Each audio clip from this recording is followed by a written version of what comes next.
I manifested the love of my life, lost him, married someone else, and then found him again.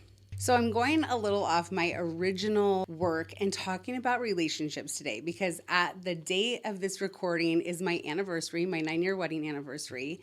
And relationships is something that I do get asked about a lot, even though I mostly talk about manifesting money and lifestyle.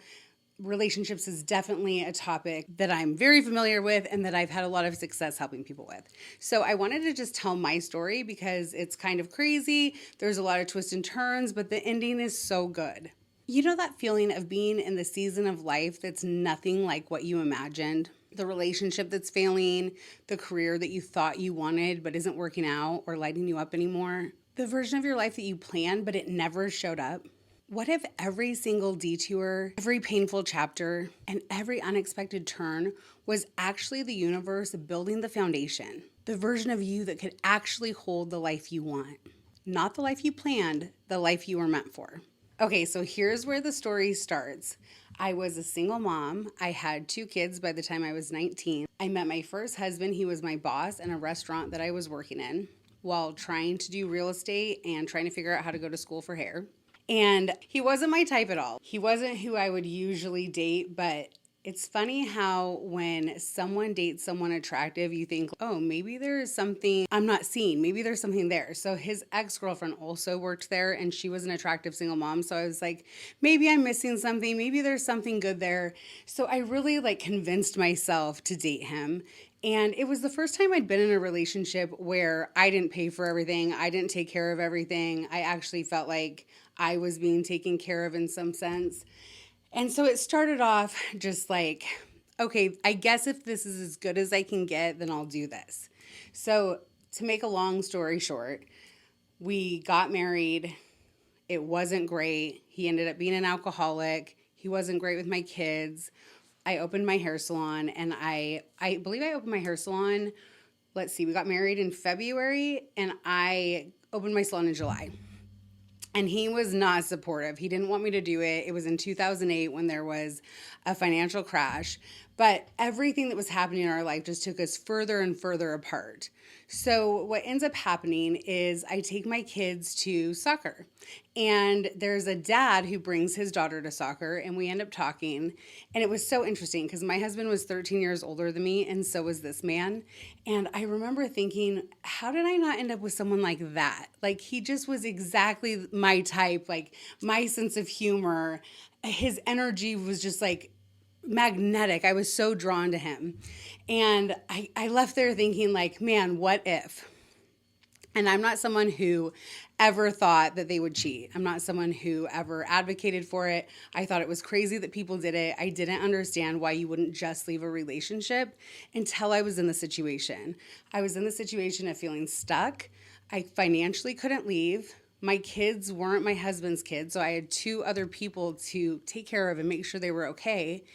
And I start talking to this man at soccer every week, and he starts telling me his situation, and he's sleeping on the couch, and he loves his daughter, so he won't leave, but he's pretty much stuck there too. And somehow we end up getting together, and we end up sharing a year together on the side. And I can just tell you, I felt so guilty. It was so not who I thought I was, but it was the most magical love I had ever experienced, and there was no way I couldn't pursue it. So after a year of this, I end up leaving my husband because I'd been working on saving and getting myself in a better situation. So I tell the man, I'm going to leave my husband. And he's like, I can't leave my daughter. I don't know when I can leave. I don't want you to waste your life. Because remember, he's 13 years older than me. So he doesn't want me to sit around and wait for him. Well, just so that you can hear all the twists and turns and all the craziness that this story has to offer. And I just want to first say, I'm only telling this so openly because it's messy. It's really messy. And I think a lot of us are living a messy story and we're embarrassed about it, or we feel like we're doing something wrong. And when you feel like you're doing something wrong, you are closing yourself off from allowing the universe to bless you, because not saying an affair is right or wrong. I'm not saying anything that you're deciding to do is right or wrong. But when you believe that you are wrong or you are bad, you can't receive. So Full disclosure, the story gets crazy and it can be triggering. So I hope that you can just follow along with me and listen and get what you need out of this. If you're drawn to this video, I believe that you're meant to be here and that you're meant to hear this, and hopefully this will help you on your journey. So the next part of the story is that my boyfriend, he introduces me to his massage therapist, who's a woman, and they're exactly alike. It's like the male and female version of each other. So when him and I break up, her and I start talking, and even though I never considered myself someone who was attracted to women, it was like a little piece of him that I was holding on to. So I end up leaving my husband and dating her, and my kids and I moved in with her, and we spent 5 years together. Now, that was quite a crazy piece of the journey. It was like, I don't even know how it happened. It was weird how I met her. It was weird that I would agree to be in a relationship with a woman. But looking back, I realized that sparked my spiritual journey. That relationship took me on the craziest, deepest dive into who I am, who I'm meant to be, what I needed to discover, what I believe in. And it was so necessary for my journey. And looking back, I'm not sure that my husband and I now would actually have taken that journey together. So the last part of the story is that after 5 years of being married to another alcoholic somehow, another lesson I needed to learn, I hear that Derek, who is the man from the original affair, I hear that Derek has left his wife and that he's now alone.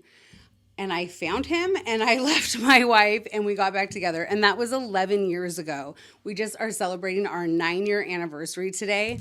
So really the biggest reason I wanted to share this is to trust the detour. I really want you to get that message because I was manifesting the love of my life. I was looking for someone who lit me up, someone who made me laugh every single day, someone who years later would still give me butterflies in my stomach, who would still create that magic for me. And I wasn't finding it. I was absolutely, in my mind, off path in the relationships I had been in. But when I look back and see the ending of the story, I see that all of those things were necessary to make me who I am today so that I could be with him and so that we could be who we are. So even if things don't go the way you think they're supposed to, remember the how is never your job. It is always the universe's job to figure out how we're getting there. Your job is just to say, without a shadow of a doubt, what it is that you want. What do you want more than anything? And you get to be picky. You get to say exactly what that is. Don't lower your standards. You get to make them as high as you want. And I see this a lot when I'm helping people in relationships. They'll lower their standards because they think it's the best they're going to get. And I did do this on my journey. My standards lowered in my first relationship, in my first marriage, because I thought that's as good as it's going to get. I'm a single mom with 2 kids. I'm young. In fact, my ex before that used to tell me, no one's going to want you. You're a teenager with 2 kids. And so that story stayed with me. The stories that we hold take us on this journey. But as long as we're able to learn the lessons, as long as we take the opportunities the universe is bringing us, we're going to get to that point. We're going to get to our manifestation. And if you give high standards, you will receive high standards. Just don't settle for less. And I just want to tell you, if I had been able to fast forward my life 17 years from the first time I met my husband now and realize that this is where we were going to end up, I could have gone through all the heartache, all the hard times, all the twists and turns, because I would have known that that's where we were ending up. And that's something super special to remember in manifesting. When you want to get somewhere, you need to remember the outcome has already happened. The outcome has already been determined. I've said it before, when you decide something, you cut off all other options. So if you decide this is the life you're going to have and this is the person that you're going to be with, you can't choose the person, but you can choose the qualities. Then you will get there. You just have to trust the journey. You have to trust your heart and listen to your intuition and trust what comes through and take the opportunities based on your true feelings and not the programming that you've been left with. If you're in a season right now that looks nothing like what you planned and you want to learn exactly how to hold your declaration, when everything around you is saying it's impossible, that's exactly what my work is for. That's exactly what we work on in the Legacy Collective. It's what we work on in Legacy League, and it's what my content is about. And the link is in the description, so come find your people.